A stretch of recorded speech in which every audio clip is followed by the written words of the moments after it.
Good evening guys, मैं पूजा आप सभी का स्वागत करती हूँ रामा इसमें। तो कैसे हैं आप सभी लोग? आई होप एकदम बढ़िया होंगे। तो चलिए शुरू करते हैं आज की क्लास। और आज की जो क्लास है वो भक्ति काल पर होने वाली है। यानी कि आज की जो क्लास है इसमें जो है आज का नया टॉपिक है भक्ति काल के अंतर्गत। हमने जब सिलेबस की बात करी थी, जब हमने सिलेबस डिस्कस किया था, तो वहाँ पर जो है हम जितने आपके टॉपिक आते हैं और जितने जितने आपके टॉपिक से जो चीज़ें आपकी आती हैं एग्ज़ाम में, जो प्रश्न आपके एग्ज़ाम में जितने टॉपिक से पूछे जाते हैं, इन सारी चीज़ों के बारे में हमने डिस्कस किया था। तो चलिए शुरू करते हैं। हमारी जो लास्ट क्लास थी तो वहाँ पर जो है हमने बात करी थी आदिकाल के बारे में। आदिकाल के अंतर्गत जो चीज़ें आपकी आती हैं, काल के अंतर्गत हमने नाथ परंपरा के बारे में पढ़ा था, और साथ ही वहाँ पर हमने सिद्ध परंपरा के बारे में पढ़ा था, और साथ ही वहाँ पर जो है हमने जैन साहित्य के बारे में और रासु साहित्य के बारे में, लौकिक साहित्य के बारे में, इन सारी चीज़ों को जो है हमने आदिकाल के अंतर्गत पढ़ा था। अब आज का जो टॉपिक है आपका सेकेंड यूनिट के अंतर्गत भक्ति काल पर होने वाला है। ये आज का नया टॉपिक है। और सबसे पहले हम भक्ति काल की अगर बात करते हैं तो इसके हम परिचय की बात करते हैं। भक्ति काल के बारे में हम जानते हैं कि आखिर इसका समय क्या रहा है, इन सारी चीज़ों के हम बारे में जो है देखते हैं।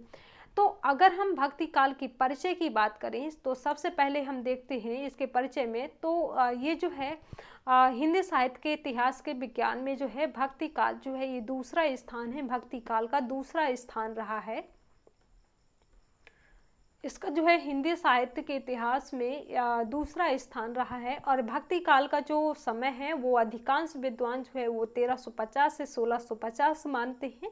और कुछ विद्वान जो है, कुछ विद्वानों में जैसे रामचंद्र शुक्ल के अनुसार देखें तो रामचंद्र शुक्ल जो है इनका समय जो है, रामचंद्र शुक्ल के अनुसार जो भक्ति काल का समय है, भक्ति काल का जो टाइम पीरियड है वो 1375 स्वीकार करते हैं। ये इस काल को जो है स्वर्ण युग भी कहा जाता है, क्योंकि इस काल में कई ऐसे कवि आए हैं जैसे संत कबीर और जायसी, तुलसी, सूरदास। ये कवि आए हैं, इन समकालीन कवियों ने जो है अपनी जड़ का निर्माण कर भक्ति को चरम स्तर पर इन्होंने पहुंचाया है।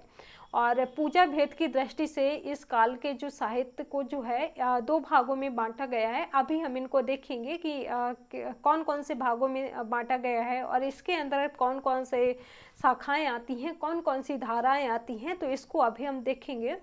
तो सबसे पहले हम यहाँ पर बात करते हैं इसके परिचय की बात, भक्ति काल के परिचय की बात। भक्ति काल का उदय कैसे हुआ? तो भक्ति काल के उदय की अगर हम बात करें तो भक्ति काल के उदय के बारे में सबसे पहले जॉर्ज गियर्सन का मत है। जॉर्ज गियर्सन के बारे में हमने बात करी थी, इसके बारे में जो हमने डिस्कस किया था। तो सबसे पहला अगर इसके उदय की बात करें तो सबसे पहला मत जो है वो जॉर्ज गियर्सन का है। और जॉर्ज गियर्सन व्यक्त करते हैं कि ये जो भक्ति काल का उदय है ये ईसाईयत की देन है। ये जो है मानते हैं कि भक्ति काल का उदय जो है ये ईसाईयत की देन है। वहीं हम ताराचंद की बात करें तो ताराचंद के अनुसार भक्ति काल का उदय जो है वो अरबों की देन बताया गया है। तो आपको यहाँ पर दो चीज़ें याद रखनी है भक्ति काल के अंतर्गत, भक्ति काल के उदय के अंतर्गत तो भक्ति काल के उदय के अंतर्गत आपको दो चीज़ें याद रखनी है। जॉर्ज गियर्सन के अनुसार पहला, जॉर्ज गियर्सन का मत है, जॉर्ज गियर्सन मानते हैं कि भक्ति काल का जो उदय है वो ईसाईयत से हुआ है, ईसाईयत की देन है। और ताराचंद मानते हैं कि भक्ति काल का जो उदय है वो अरबों की देन है। तो इसके अंतर्गत आपको दो चीज़ें, यानी कि भक्ति काल के उदय में आपको दो चीज़ें याद रखनी हैं। अब हम यहाँ पर देखते हैं भक्ति काल के यहाँ पर काल के बारे में, भक्ति काल का जो ये जो काव्य धाराएं हैं कितनी काव्य धाराओं में विभाजित किया गया है, इसके बारे में हम बात करते हैं। सबसे पहले जो है हम अगर इसके बारे में बात करें तो इससे पहले हम थोड़ा सा देख लेते हैं। जैसे हम रामचंद्र शुक्ल के अनुसार देखा, जैसे हमने इसके भक्ति काल के समय की बात करी, टाइम पीरियड की बात करी, तो यहाँ पर हमने देखा कि कुछ विद्वान जो हैं वो इसका समय जो है 1350 से 1650 मानते हैं। लेकिन कुछ विद्वान जो हैं वो ये जो है 1674 मानते हैं, इसका जो समय है वो 1674 मानते हैं। तो इसके बारे में जो हमने बात करी, जैसे हम रामचंद्र शुक्ल के अनुसार देखें तो रामचंद्र शुक्ल के अनुसार देश में मुसलमानों का जो राज्य है वो प्रतिष्ठित हो जाने पर हिंदू जनता के हृदय में गौरव, गर्व और उत्साह के लिए ये जो है अवकाश ना रह गया और इसके सामने ही उनके देव मंदिर गिराए गए और साथ ही वहाँ पर देव मूर्तियाँ तोड़ी फोड़ी गई और पूज्य पुरुषों का वहाँ पर अपमान किया गया और वे भी जो है यहाँ पर कुछ नहीं कर सके। तो ऐसी दशा में जो है अपनी वीरता के गीत ना तो ये गा सकते थे और ना ही बिना लज्जित हुए ये सुन सकते थे। तो ये चीज़ें जो रही हैं भक्ति काल में। अब हम यहाँ पर देखते हैं भक्ति काल के उदय के बारे में। आखिर भक्ति काल का जो उदय है कब हुआ, भक्ति काल का जो विभाजन है वो कितने भागों पर हुआ है, भक्ति काल के उदय के बारे में हमने ऑलरेडी बात करी। तो भक्ति काल का जो विभाजन है वो कितने धाराओं में हुआ है, और जैसे हम इसके अंतर्गत बात करेंगे निर्गुण काव्य धारा और सगुण काव्य धारा। निर्गुण काव्य धारा की बात करें तो निर्गुण काव्य धारा को भी जो है दो शाखाओं में विभाजित किया गया है। पहला जो है संत काव्य धारा और सूफी काव्य धारा। तो इनको थोड़ा सा देख लेते हैं। भक्ति काल जो है, भक्ति काल जो है तो इसे जो है दो शाखाओं में, दो धाराओं में विभाजित किया गया है। दो धाराओं में विभाजित किया गया है। पहला जो है निर्गुण काव्य धारा, निर्गुण काव्य धारा, और दूसरा जो है वो है सगुण काव्य धारा, सगुण काव्य धारा। दूसरा जो है सगुण काव्य धारा। अब ये जो निर्गुण काव्य धारा है, ये जो निर्गुण काव्य धारा है तो इसे भी दो शाखाओं में विभाजित किया गया है। पहला जो है संत शाखा, संत शाखा, और दूसरा जो है सूफी शाखा, सूफी काव्य धारा या फिर सूफी शाखा। अब ये जो सगुण काव्य धारा है, सगुण काव्य धारा को भी दो भागों में डिवाइड किया गया है। इसे भी जो है दो शाखाओं में विभाजित किया गया है। पहला जो है राम भक्ति शाखा, राम भक्ति शाखा, और दूसरा जो है कृष्ण भक्ति शाखा, कृष्ण भक्ति शाखा। अब ये जो संत काव्य धारा है, संत काव्य धारा के अंतर्गत कबीर आते हैं, कबीर आते हैं और साथ ही साथ इसमें कई कवि आते हैं। तो यहाँ पर जो है मेन चीज़ आपको याद रखनी है, इसमें जो है संत कबीर आते हैं और सूफी काव्य धारा जो है इसमें जायसी आते हैं, मलिक मोहम्मद जायसी, सॉरी मलिक मोहम्मद जायसी। तो इसमें जो है जायसी आते हैं। तो इन सभी के बारे में सभी को आइडिया होगा थोड़ा सा, 10th 12th में ये सारी चीज़ें रहती हैं, जिसने इसे पढ़ा होगा तो इसके बारे में आइडिया होगा। अब ये जो राम भक्ति धारा है, राम भक्ति धारा में, राम भक्ति शाखा में भी तुलसीदास आते हैं, इसमें तुलसीदास। और ये जो कृष्ण भक्ति शाखा है तो कृष्ण भक्ति शाखा में सूरदास आते हैं, सूरदास आते हैं। तो ये चीज़ें आपको जो है यहाँ पर याद रखनी है। अब इससे पहले हम यहाँ पर बात करते हैं भक्ति काल के जो ये धाराएं हैं और इसका जो विभाजन है, इससे पहले जो है हम थोड़ा सा यहाँ पर देख लेते हैं कि भक्ति काल के टाइम पे, इस समय जब इसका उदय हुआ, इस समय यहाँ की परिस्थितियाँ कैसी रही हैं, यहाँ इनकी राजनीतिक परिस्थितियाँ इस टाइम पे क्या रही हैं, सामाजिक परिस्थितियाँ क्या रही हैं, धार्मिक परिस्थितियाँ क्या रही हैं, तो इनके बारे में हम थोड़ा सा देख लेते हैं। तो सबसे पहले अगर हम यहाँ पर बात करें, सबसे पहले हम यहाँ पर थोड़ा सा देख लेते हैं राजनीतिक परिस्थितियाँ, इस टाइम की राजनीतिक परिस्थितियाँ।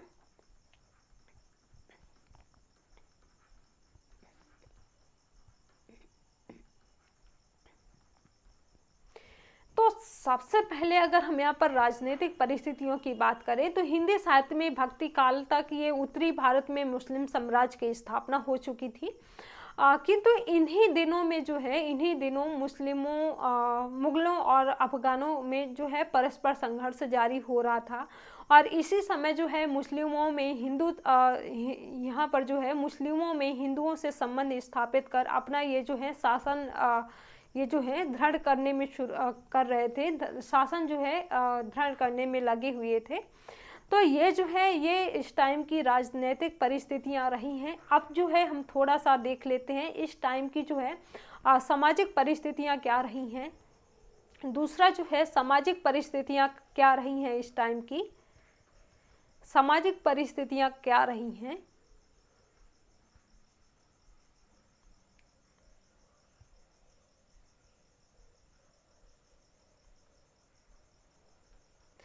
इस टाइम की जो है सामाजिक परिस्थितियां क्या रही हैं, तो 15वीं शताब्दी तक आते आते हिंदू और मुस्लिमों के बीच जो है वो सामंजस्य की भावना का निर्माण हो रहा था और जीवन के कई क्षेत्र में आदान प्रदान कर रहे थे। ये इस काल में जो है संत कबीर ने जाति पात, अभी ये जो संत कबीर हैं और जायसी, तुलसी, सूरदास, तो इनके बारे में जो है अभी हम आगे डिटेल से देखेंगे।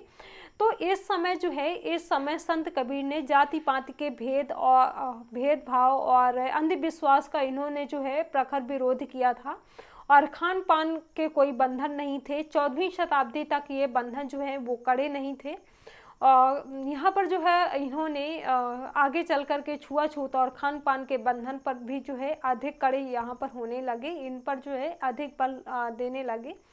तो ये जो है ये सामाजिक परिस्थितियां रही हैं इस टाइम की। अब जो है हम थोड़ा सा देख लेते हैं भक्ति काल की, यानी कि इस समय की धार्मिक परिस्थितियां क्या रही हैं।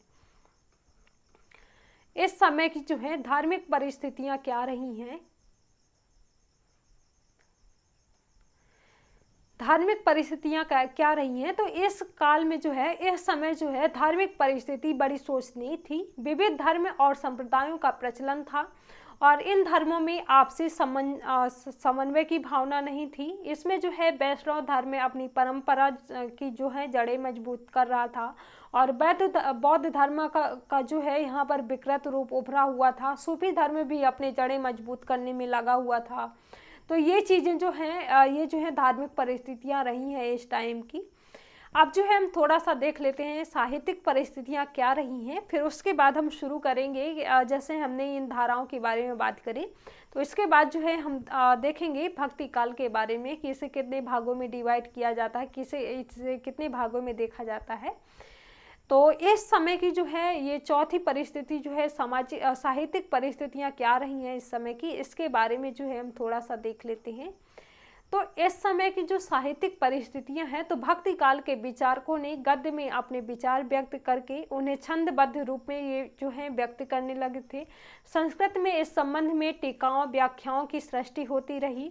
किसी नवीन मौलिक उद्भावनाओं से काम नहीं लिया गया था। तो ये चीज़ें जो हैं ये साहित्यिक परिस्थितियां रही हैं और इस समय जो है कबीर, जायसी, सूर, तुलसी जैसे भावुक कवि भी इस मनोवृत्ति से अछूते नहीं रहे हैं। तो ये सारी चीज़ें जो है ये साहित्यिक परिस्थितियां रही हैं। अब जो है हम आगे देखते हैं, जैसे हमने यहाँ पर बात करी भक्ति काल के इसे जो है दो भागों में जो है डिवाइड किया गया है भक्ति काल को। पहला जो है निर्गुण काव्य धारा और दूसरा जो है संत काव्य धारा। पहला जो है निर्गुण काव्य धारा और दूसरा जो है संत काव्य धारा। अब ये जो निर्गुण काव्य धारा है, तो इसे भी दो शाखाओं में विभाजित किया गया है। पहला जो है संत शाखा और दूसरा जो है वो सूफी शाखा। ये जो संत शाखा है, तो संत शाखा के अंतर्गत कबीर आते हैं, साथ ही साथ इसमें कई समकालीन कवि आते हैं। तो यहाँ पर जो है आपको मेन चीज़ जो है आपको इसके अंतर्गत कबीर ध्यान देना है। और दूसरा जो है सूफी शाखा, सूफी काव्य धारा, और सूफी में जो है जायसी आते हैं। जायसी के साथ साथ कई ऐसे समकालीन कवि आते हैं, लेकिन यहाँ पर जो है आपको जायसी याद रखना है। इसके जो मुख्य कवि हैं, तो जैसे जायसी, और दूसरी जो धारा है सगुण काव्य धारा। सगुण काव्य धारा के अंतर्गत भी दो शाखाएं आती हैं, दो धाराएं आती हैं। पहली जो है वो है राम भक्ति शाखा। राम भक्ति शाखा के अंतर्गत तुलसीदास आते हैं और दूसरी जो है कृष्ण भक्ति शाखा, और कृष्ण भक्ति शाखा में जो है सूरदास आते हैं। अब हम यहाँ पर सबसे पहले हम देखते हैं संत शाखा की। संत शाखा में जो है संत काव्य धारा में सबसे पहले हम देखते हैं कबीर के बारे में। तो अगर हम यहाँ पर कबीर की बात करें तो कबीर के हम यहाँ पर जन्म के बारे में देखते हैं और मृत्यु के बारे में देखते हैं। देखिए, अगर हम यहाँ पर इनकी जन्म और मृत्यु की बात करें तो ये चीज़ जो है यहाँ पर आपको एग्जाम में नहीं आ सकता है। यहाँ पर एग्जाम में ये पूछने की संभावना नहीं है, लेकिन आपको इनके अंतर्गत जैसे इनने किन चीज़ों का विरोध किया और किन चीज़ों पे इन्होंने जो है किन चीज़ों को माना, किन चीज़ों पर इन्होंने बल दिया, ये चीज़ें जो है यहाँ पर आपको याद रखनी हैं। तो थोड़ा सा हम इसके जन्म के बारे में बात कर लेते हैं, इनके परिचय के बारे में थोड़ा सा देख लेते हैं। तो कबीर के बारे में अगर हम देखें तो संत कबीर जो हैं ये जो हैं कबीर संत परंपरा के प्रमुख प्रतिनिधि कवि माने जाते हैं। इनके जन्म के विषय में जो है कोई प्रामाणिक साक्ष्य उपलब्ध नहीं है। इनके जन्म के विषय में ना तो ये है कि ये मुस्लिम है या फिर हिंदू है, ना तो इनके कोई जन्म के बारे में पता है या कि ये किस जन्म के हैं, सॉरी इनका जन्म कब हुआ था, और ना तो इनके माता पिता के बारे में पता और ना ही इनके जाति के बारे में पता। तो यहाँ पर जो है इनके जन्म के विषय में कोई प्रामाणिक साक्ष्य उपलब्ध नहीं है। जनश्रुतियों के अनुसार अगर हम इनके जन्म की बात करें तो इनका जन्म जो है वो 1398 में हुआ था और इनकी मृत्यु जो है वो 1518 में हुई थी। यहाँ पर ये जो है नीरू और नीमा नामक एक जुलाहा दंपति हैं, जुलाहा दंपति थी। तो इन्होंने जो है इनका लालन पालन किया। ये जो है एक तालाब के किनारे पड़े मिले थे इनको नीरू और नीमा नामक ये जो व्यक्ति हैं। तो ये जुलाहा जो ये दंपति है तो इनको जो है ये कबीर एक तालाब के किनारे मिले थे पड़े। तो इन्होंने जो है नीरू और नीमा नामक ये जुलाहा दंपति ने इनका लालन पालन किया। तो ये चीज़ें रही हैं। कबीर के जो गुरु हैं, कबीर के गुरु का नाम जो है वो रामानंद है। तो ये चीज़ें आपको याद रखनी है। और कबीर जो है वो अनपढ़ थे। इनके जो शिष्य हैं तो उनके शिष्यों ने कबीर के वाणी को जो है संजो कर रखा था, इनके जो शिष्य थे। और फिर बाद में जो है ये जो है पुस्तक का आकार इन्होंने दिया और इनकी रचना जो है वो बीजक है, बीजक नाम से जानी जाती है। कबीर ने जीवन भर धार्मिक तथा सामाजिक अंधविश्वासों पर इन्होंने जो है तीखा विरोध किया। इन्होंने जो है आडंबरों पर इन्होंने काफ़ी चोट की है। और ये सारी चीज़ें अभी हम थोड़ा सा देख लेते हैं कबीर के बारे में। जैसे यहाँ पर इनकी जो कबीर जो हैं तो कबीर ने जो है जीवन भर धार्मिक तथा सामाजिक अंधविश्वासों का इन्होंने जो है तीखा विरोध किया है। तो इस पर जो है आपको ध्यान देना है, इस पर जो है आपको बल देना है याद करने में। और इन्होंने जो है सामाजिक बुराइयों का जो है इन्होंने विरोध किया है। और साथ ही साथ अगर हम कबीर की मूल दृष्टि की बात करें, सामाजिक चेतना की बात करें, तो ये जो है इनकी जो मूल दृष्टि है सामाजिक चेतना जो है, तो इन्होंने जो है समाज के प्रति इनकी गहरी संवेदना रही है। और ये कहते हैं कि सुखिया सब संसार है, यानी कि सुखी सब संसार है, खावे अरु सोवे। दुखिया दास कबीर है, यानी कि सुखी सब संसार है, खावे और रोवे, खावे और सोवे। और ये खुद को कहते हैं कि दुखिया दास कबीर है, जागे और रोवे। तो ये जो है इनकी समाज के प्रति संवेदना है। और अगली जो है इनकी समाज को बेहतर बनाने के लिए ये प्रचंड आत्मविश्वास और घर फूंक मस्ती पर ये जो है ये बल देते हैं। घर फूंक मस्ती पर ये जो है ये कहते हैं कि हम घर जा रहा आपना लिया मुराड़ा हाथ, अब घर जा रहा हूँ तासुका जो चले हमारे साथ। तो ये जो है ये कहते हैं ये जो है समाज को बेहतर बनाने के लिए प्रचंड आत्मविश्वास और ये जो है घर फूंक मस्ती पर ये बल देते हैं। तो यहाँ पर ये चीज़ ये कहते हैं कबीर। और साथ ही साथ इन्होंने तर्क और अनुभव पर टीका सुलझा हुआ इनका एक नज़रिया रहा है। और ये कहते हैं कि कागज लेखी की जगह आंखें देखी पर ध्यान दें, यानी कि कागज पर लिखी हुई चीज़ों की जगह पर जो है यहाँ पर आंखें देखी पर ध्यान दें। और एक पंक्ति इनकी इसी में और है, ये कहते हैं कि मेरा तेरा मन हुआ कैसे हो जाए एक रे, मैं कहता आँखिन की देखी तू कहता कागज की लिखी। तो ये चीज़ जो है इन्होंने तर्क और अनुभव पर टिका हुआ इनका जो नज़रिया रहा है, तो इन पर ये चीज़ कहते हैं। और साथ ही इन्होंने जो है जातिगत विषमताओं पर इन्होंने चोट करी है। और ये कहते हैं कि जाति पाति पूछे नहीं कोई, हरि को भजे सो हरि का कोई। जाति पाति कोई नहीं पूछता और जो हरि को भजता है वो हरि का होता है। जाति न पूछो साधु की, पूछ लीजिए ज्ञान, और मोल करो तलवार की पड़ी रहन दो म्यान। तो ये चीज़ जो है ये कहते हैं, ये जाति पाति ये जातिगत विषमताओं पर ये चोट करते हैं और यहाँ पर जो है ये चीज़ें, ये पंक्तियाँ ये कहते हैं। साथ ही इन्होंने जो है आडंबरों पर भी चोट करी है और यहाँ पर ये कहते हैं मूड़ मुड़ाए हरि मिले सब कोई ले मुड़ाए। कहते हैं आडंबरों पर चोट करते हुए ये कहते हैं कि अगर मूड मुड़ाते हुए, मूड मुड़ाने से अगर हरि मिल जाते हैं, भगवान मिल जाते हैं, तो ऐसा सब कोई कर ले, सब कोई ले मुड़ाए, ये कहते हैं। साथ ही इन्होंने जो है सांप्रदायिकता का भी विरोध किया है और इनकी इसमें एक पंक्ति, हिंदू कहते हैं राम हमारा, ऐसे इनकी एक सांप्रदायिकता का ये इन्होंने जब विरोध किया है तो इन पे एक पंक्ति है। साथ ही इन्होंने जो है भाषाईगत अभिजात का विरोध किया है और भोग विलास की मानसिकता का भी इन्होंने जो है विरोध किया है और जीवन की सहजता पर इन्होंने बल दिया है। तो ये चीज़ें रही हैं। प्राणी मात्र में समानता का भी इनमें जो है भाव दिखता है और यहाँ पर इन्होंने एक पंक्ति कही है कि साईं के सब जीव हैं कीरी कुंजर दोए। तो ये पंक्ति जो है इसमें ये कहते हैं जब ये प्राणी मात्र में समानता का यहाँ पर जो ये भाव दिखता है। और यहाँ पर हम थोड़ा सा इसी के साथ साथ ये देख लेते हैं कि कबीर की नारी चेतना पर क्या इनका नज़रिया रहा है, नारी के प्रति इनका क्या नज़रिया रहा है, तो इसके बारे में हम थोड़ा सा देख लेते हैं। तो ये नारियों के बारे में कहते हैं कि नारी नसावे तीन सुख है, यानी कि ये कहते हैं कि नारी तीन सुख नसाती है, नारी नसावे तीन सुख है, जो नर पासे होए भगति मुकति निज ज्ञान में और पैस न सके कोई। तो ये कहते हैं। और साथ ही इनकी एक और पंक्ति है, पतिव्रता मैली भली काली कुलिच कुरूप, पतिव्रता के रूप पर वार्य कोटि स्वरूप। ये जो है इनका नारी के प्रति, इनका स्त्री की जो है नारी चेतना है, नारी के स्त्री के प्रति इनका ऐसा जो है नज़रिया रहा है। अब जो है हम आगे देखते हैं, अगले कवि हैं रामानंद। अगले कवि जो हैं रामानंद। तो रामानंद के बारे में भी जो है इनके जन्म के बारे में कोई प्रामाणिक साक्ष्य उपलब्ध नहीं है। जैसे हमने कबीर की बात करी तो कबीर के बारे में भी जो है कोई प्रामाणिक साक्ष्य उपलब्ध नहीं है कि इनका जन्म जो है कब हुआ था और इनकी मृत्यु जो है कब हुई थी। तो इन चीज़ों के बारे में भी जो है कबीर के बारे में जो है इनके बारे में जो है कोई प्रामाणिक साक्ष्य उपलब्ध नहीं है।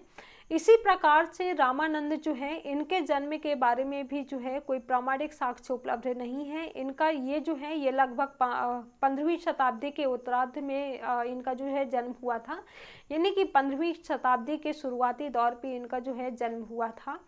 और इनकी शिक्षा दीक्षा जो है वो काशी में हुई थी। ये रामानुजाचार्य परंपरा के शिष्य थे, तो ये चीज़ जो है आपको याद रखना है। अब जो अगले कवि हैं संत काव्य धारा के, संत शाखा जो अगले कवि हैं वो है नामदेव। नामदेव की अगर हम बात करें तो नामदेव जो है ये महाराष्ट्र के भक्त के रूप में प्रसिद्ध है नामदेव, और सतारा जिले के नरसी बैनी गांव में सन 1267 ईस्वी में इनका जन्म हुआ था। इनके गुरु का नाम जो है वो संत बिसोवा खेवर है और खेवर था। और नामदेव जो है वो मराठी और हिंदी दोनों भाषाओं में भजन गाते थे। तो ये चीज़ जो है नामदेव के अंतर्गत आपको याद रखनी है। इसके अंतर्गत जो है ये चीज़ महत्वपूर्ण हो जाती है। और इसी के साथ साथ जो है इन्होंने हिंदू और मुसलमानों की मिथ्या रूढ़ियों पर इन्होंने विरोध किया है। इनका जो है इन्होंने विरोध किया है। तो ये चीज़ जो है आपको इसके अंतर्गत याद रखनी है। अब जो है हम आगे देखते हैं सूफी काव्य धारा। हमने निर्गुण काव्य धारा के अंतर्गत क्या क्या चीज़ें देखी। निर्गुण काव्य धारा में जो है हमने देखा कि ये निर्गुण काव्य धारा जो है ये भी दो शाखाओं में विभाजित है। दो शाखाएं हैं, पहली जो है संत काव्य धारा संत शाखा, और दूसरी जो है वो है सूफी शाखा। संत शाखा के अंतर्गत आते हैं आपके जैसे कबीर दास हो गए, रामानंद हो गए, ये जो कवि हैं वो संत शाखा के अंतर्गत आते हैं। और दूसरा जो है सूफी काव्य धारा, सूफी काव्य धारा के अंतर्गत जो है दो कवि आते हैं। इसके अंतर्गत भी है जो काफ़ी कवि आते हैं, जैसे इसमें जो है मलिक मोहम्मद जायसी, आपको मेन कवि जो है ये याद रखना है। तो सबसे पहले हम मलिक मोहम्मद जायसी की बात करें तो मलिक मोहम्मद जायसी का जन्म जो है 1492 में हुआ था, 1492 के लगभग हुआ था।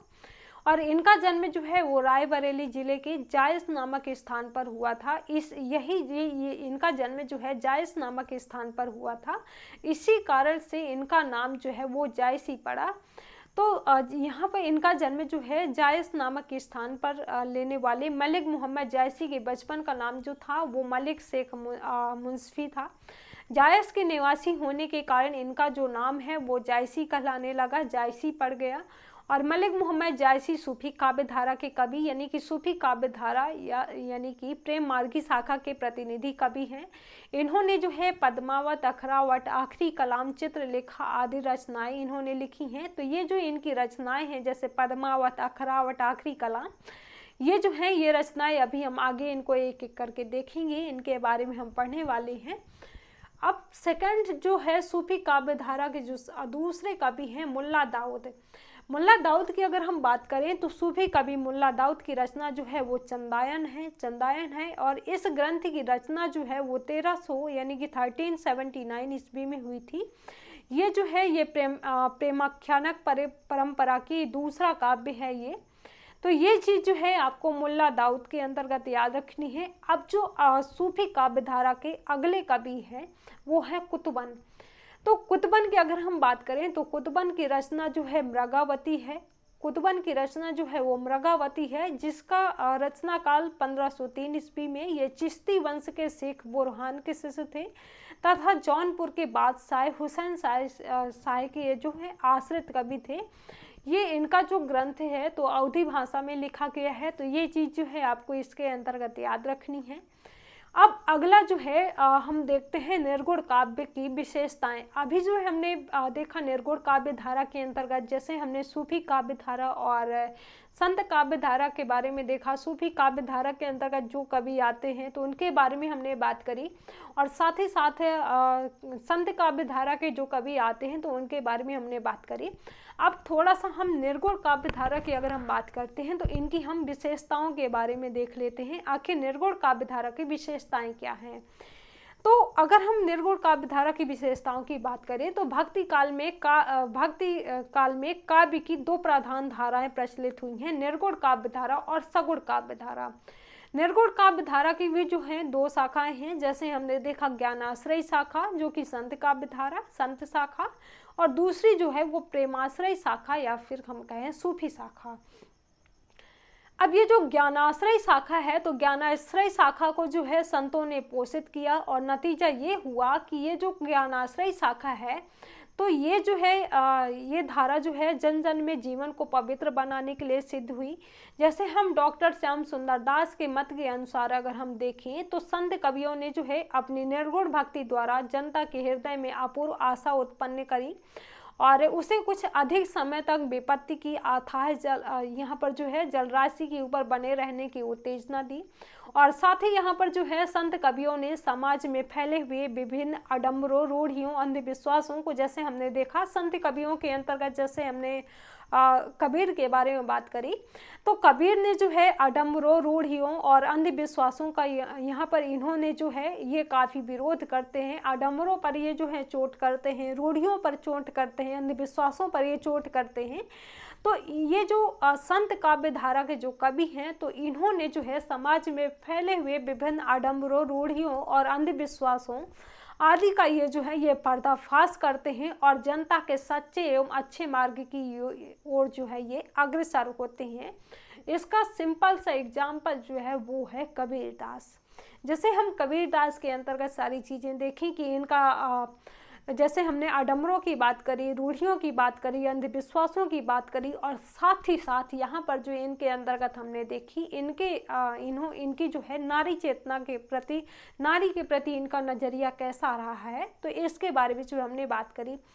अब आगे हम देखते हैं ज्ञानाश्रय शाखा या संत काव्य धारा में हम जो है निम्नलिखित प्रवृत्तियों को देखते हैं, जैसे निजी धार्मिक सिद्धांतों का अभाव।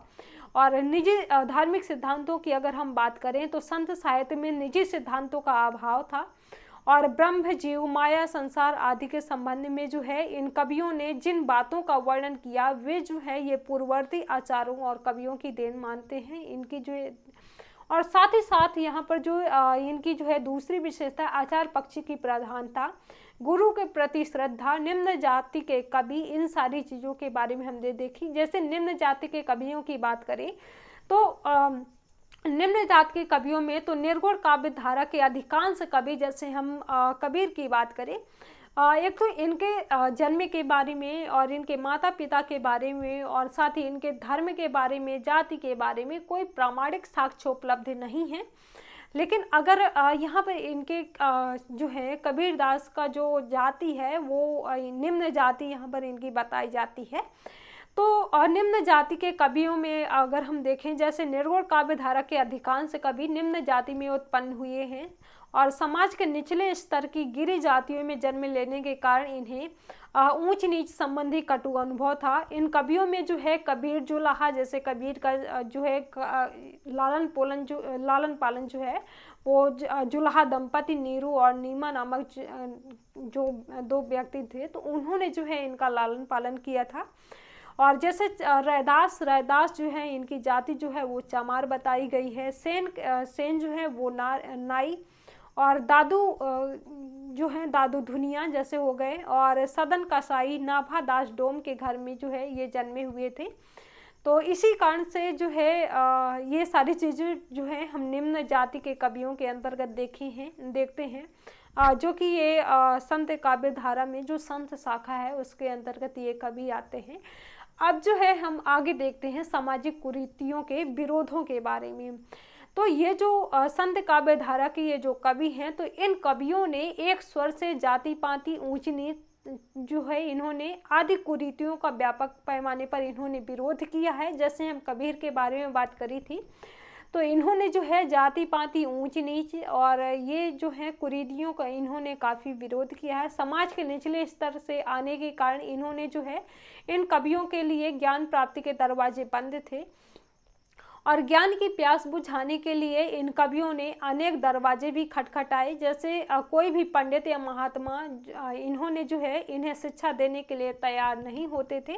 तो ये सारी चीज़ें जो हैं यहाँ पर इन कवियों के अंतर्गत देखी जाती हैं। जैसे हम कबीर के बारे में देखें कि इन्होंने जो है जाति पाति पर भी जो है जाति पाति का जो है इन्होंने विरोध किया है और आडम्बरों का भी इन्होंने विरोध किया है। ये सारी चीज़ें जो हैं इन पर ये विरोध करते हैं। और यहाँ पर जो है इनकी निम्न जाति होने के कारण इन्हें जो है इन्हें ज्ञान प्राप्ति के दरवाजे बंद थे। यहाँ पे इन्हें जो है ज्ञान की प्राप्ति नहीं हो सकी। जैसे हमने कबीर की बात करी तो कबीर अनपढ़ थे, तो इसी प्रकार से इसके अंतर्गत संत काव्य धारा में जो कवि आते हैं तो यहाँ पर इनको शिक्षा जो है वो प्राप्त नहीं हो पाई। और साथ ही साथ इसमें हम देखते हैं शिक्षा की कमी। तो संत कवि अधिक पढ़े लिखे नहीं थे। जैसे हम देखते हैं कबीर के संबंध में अगर हम देखें तो कबीर के संबंध में उन्होंने स्वयं स्वीकारा है। ये कहते हैं, कबीर खुद को कहते हैं कि मसी कागज छुओ नहीं, कलम गही नहीं हाथ, चारिक जुग को महातम मुख ही जनाई बात। तो ये जो है कबीर खुद कहते हैं ये पंक्ति। तो ये चीज़ें जो है इनके शिक्षा के संबंध में रही हैं। और इसका परिणाम अगर हम ये जो पंक्ति है इसके बारे में अगर हम थोड़ा सा देखें, मसी कागज छुओ नहीं, कलम गही नहीं हाथ, चारिक जुग को महातम मुख ही जनाई बात। तो ये यहाँ पर कहते हैं इसका परिणाम ये होता है कि इन कवियों के ज्ञान का भंडार पंडितों, महात्माओं, संतों तथा स्थान भ्रमण की देन है।